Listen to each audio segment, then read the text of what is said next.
Hi, everyone. Thanks for tuning in. In this episode, we look at what evidence is needed and how to put that evidence together to actually catch a gang stalker or a group of gang stalkers. I know it can seem daunting with gathering the evidence, putting it together in an organized way, and then contacting your local law enforcement, whether you're in the US or abroad. But take notes, sit back and listen. This evidence can definitely help someone out in their journey. Thanks, like, and subscribe. Welcome back to the deep dive. Today, we're tackling a really challenging topic, one that often feels, well, overwhelming, this idea of alleged systematic harassment, sometimes called gang stalking. Right.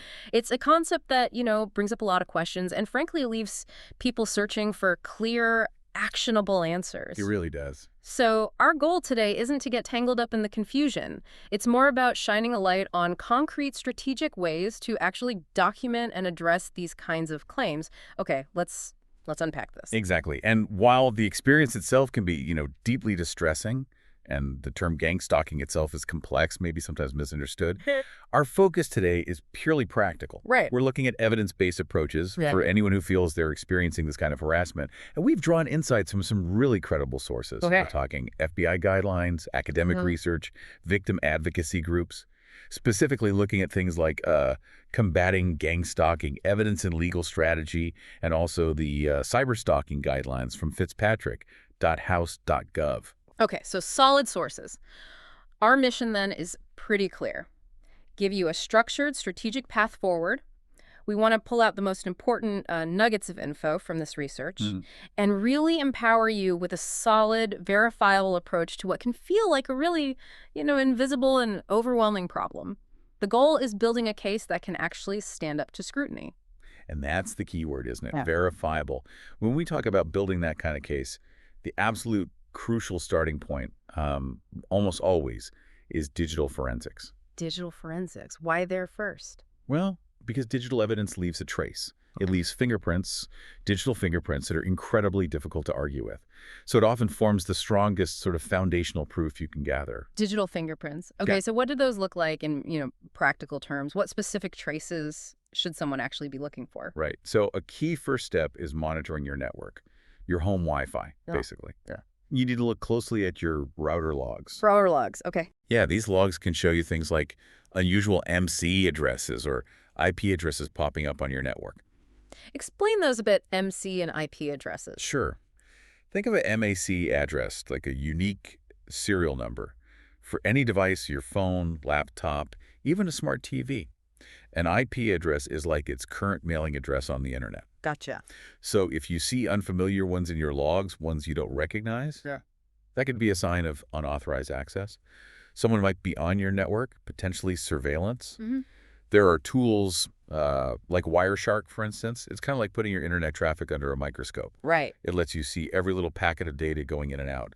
You can really identify what's connecting to your home network in detail. That's a powerful image, like knowing exactly who's knocking on your digital door, or maybe who's already slipped inside. Precisely. Yeah. Then moving from the network, you look at your actual devices, your phone, your computer.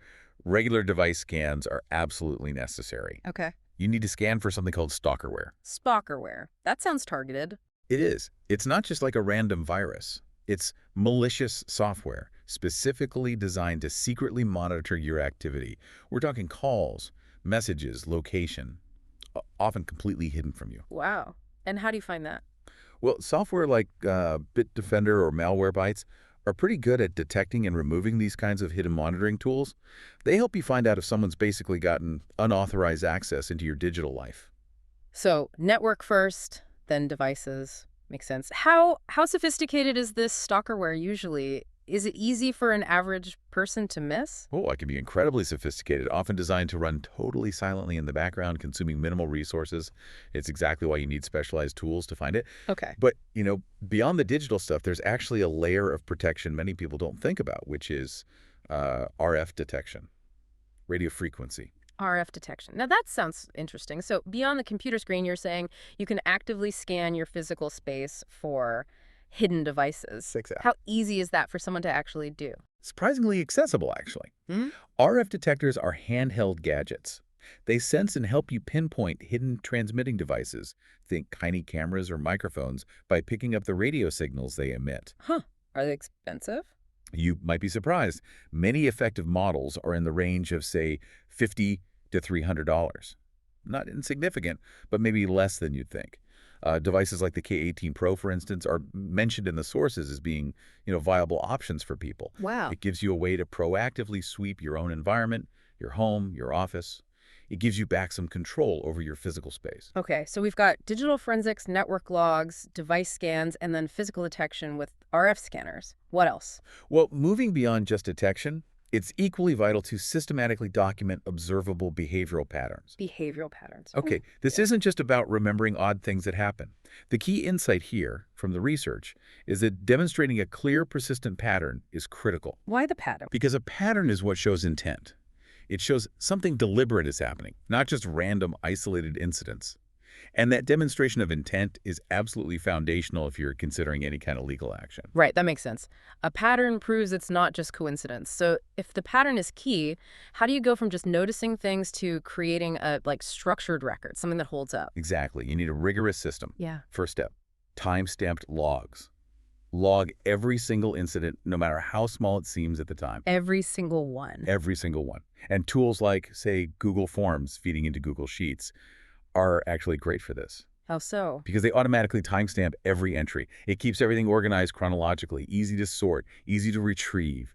It creates an undeniable record of when things happen. It turns those fleeting observations into solid data points. Okay, time-stamped logs using something simple like Google Forms. Smart. What about visual proof? Crucial. And with visual proof photos, videos always enable metadata. Metadata. You mean the background info? Exactly. That includes location data, the exact date, the exact time the photo or video was captured. Geotagged visuals provide irrefutable proof of where and when something occurred. That's incredibly powerful legally. It verifies the authenticity. That makes perfect sense. Location, date, time, all baked in. And does getting other people involved help? Like witnesses? Oh, absolutely. Yeah. Third-party corroboration. You really can't overstate its power. If you can, seek signatures from neighbors, coworkers, anyone who witnessed an incident or can confirm part of the pattern. Signatures, like a statement. Yeah, basically. Their independent eyewitness accounts transform what might seem like just your observation into a credible, verifiable statement. It adds immense weight. Okay, so we're building this layered case. Digital evidence, RF scans, time-stamped behavioral logs, geotagged photos, witness statements. Now, if the goal is a truly legal-grade case, what are the specific hoops you need to jump through? What does the legal system demand to make sure evidence is, admissible? Right, that's where these legal-grade proof protocols come in. It sounds formal, and it kind of is. It starts with maintaining a strict chain of custody for all your digital evidence. Chain of custody, like in police shows. Pretty much, yeah. Think of it as a meticulous logbook for every piece of evidence. Who handled it, when, where, why. For digital stuff, the recommendation is to store everything on new, sealed, and dated USB drives New and sealed. Why? to maintain integrity. It proves the evidence hasn't been tampered with between collection and presentation. It protects against challenges that someone altered the files. It's about preserving that authenticity. That's a detail I bet many people would miss, but yeah, crucial for credibility. Keeps it from getting thrown out. Exactly. Another powerful tool, notarized affidavits. Okay, what's that? When you get those witness statements we talked about, getting them notarized adds significant legal weight. A notary verifies the identity of the person signing and confirms they signed it willingly. It turns a simple observation into a formal, sworn declaration, much harder to dispute in court. Right, adds that layer of official verification. It does. And then, if you have the resources, there's the option of professional bug sweeps. Hiring TSCM experts, that stands for Technical Surveillance Countermeasures. TSCM, okay. Now, this can be pricey, maybe $200 to $500 an hour, sometimes more. But these are specialists.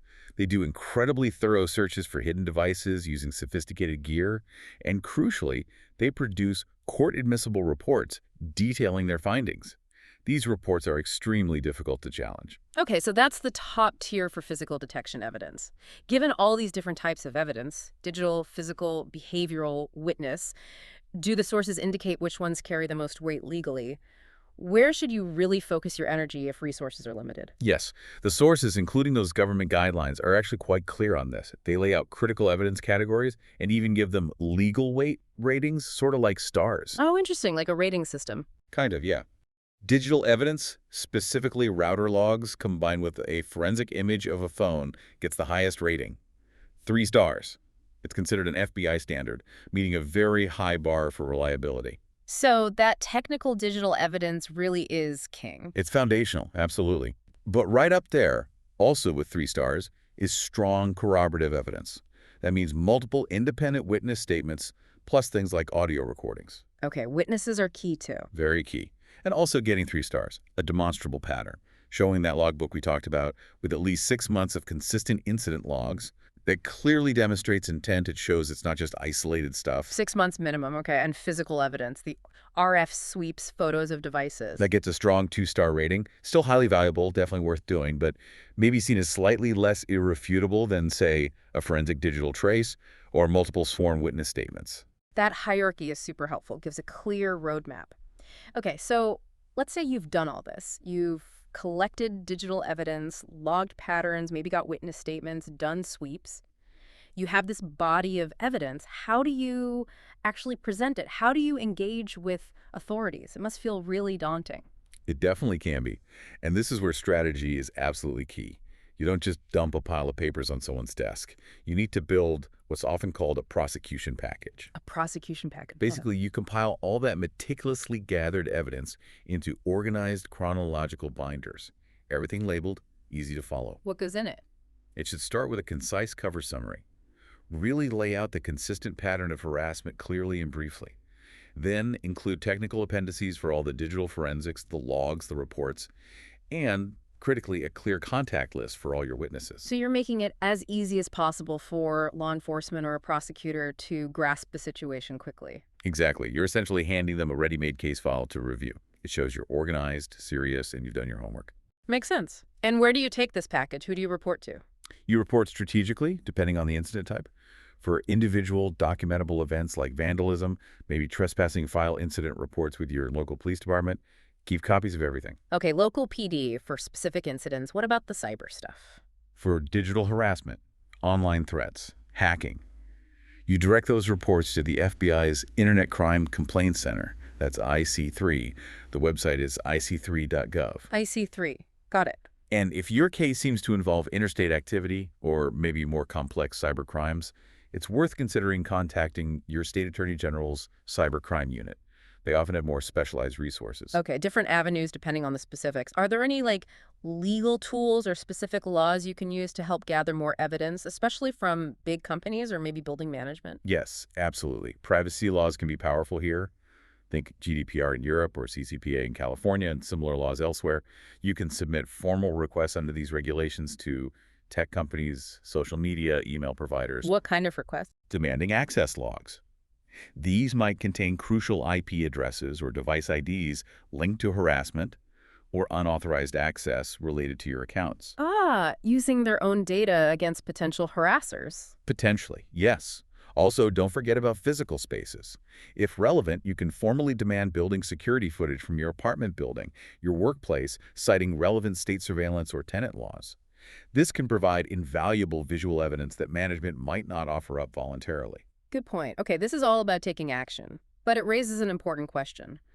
While you're doing all this, are there things you should absolutely avoid doing? Mistakes that could hurt your case or even put you in more danger? Yes, definitely. The sources are very clear on some crucial pitfalls to avoid. First, and this is a big one, illegal recording. Illegal recording. You have to know your local consent laws before you record any conversations. Some states are one-party consent, meaning only you need to know you're recording.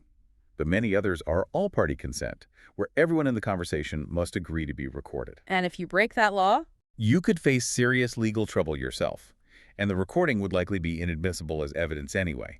It could completely backfire. So, check your state laws carefully. That's a critical legal trap. Okay, what else to avoid? Second, do not engage suspects directly. Don't confront people you suspect are involved. Why not? It seems natural to want to. I understand the impulse, but confrontations can escalate things dangerously, Plus, legally, it can muddy the waters. It could even lead to you facing accusations of harassment or assault. Let the evidence speak and let law enforcement handle interactions. It protects you in your case. Okay, resist the urge to confront. Yep. Got it. Anything else? Yes, a third pitfall.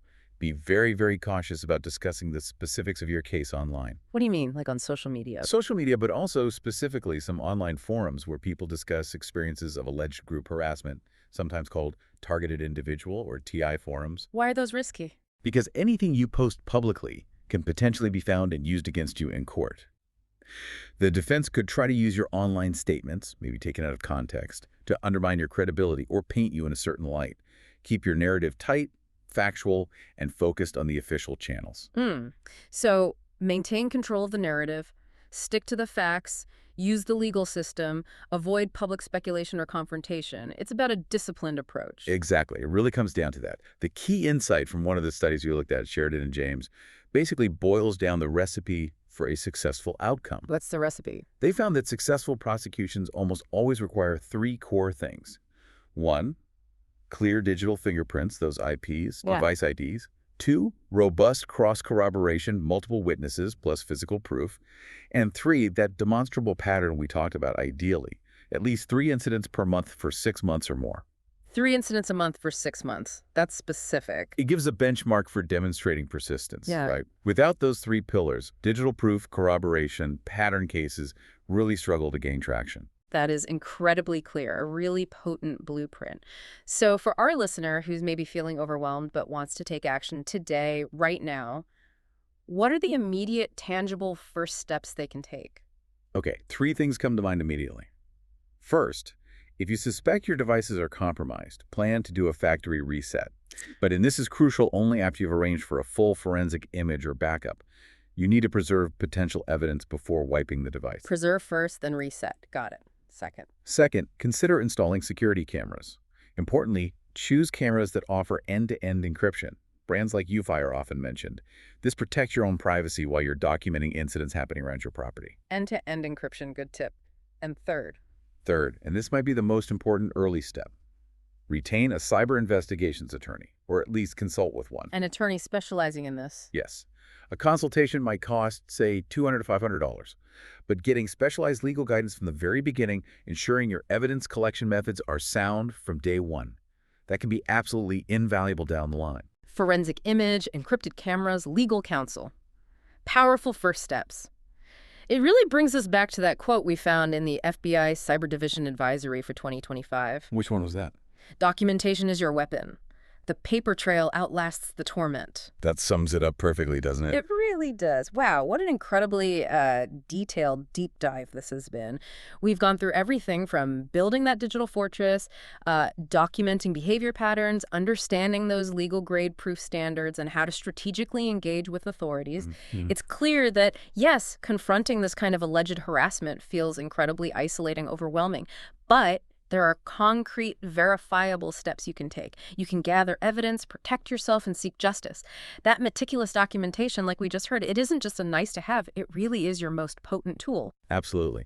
And I think beyond just the practical steps, what's really striking here is the potential for empowerment. Just understanding these processes, knowing there are methods. In situations often designed to make people feel powerless, this knowledge, combined with diligent, strategic action, that's where your strength lies. That's a great point. Empowerment through knowledge and strategy. So for you, our listener, maybe something to think about after this deep dive. How does understanding these rigorous evidence collection strategies, the logging, the digital trails, the chain of custody, how does that empower all of us to be more proactive about our digital and physical security generally, even if, hopefully, you never face circumstances this extreme? Think about how these protocols, maybe in a scaled-down way, could become part of your everyday approach to safety and privacy online and offline, making you just a bit more informed, a bit more secure. A really interesting question to ponder. Indeed. Well, thank you for joining us on this deep dive. We'll see you next time.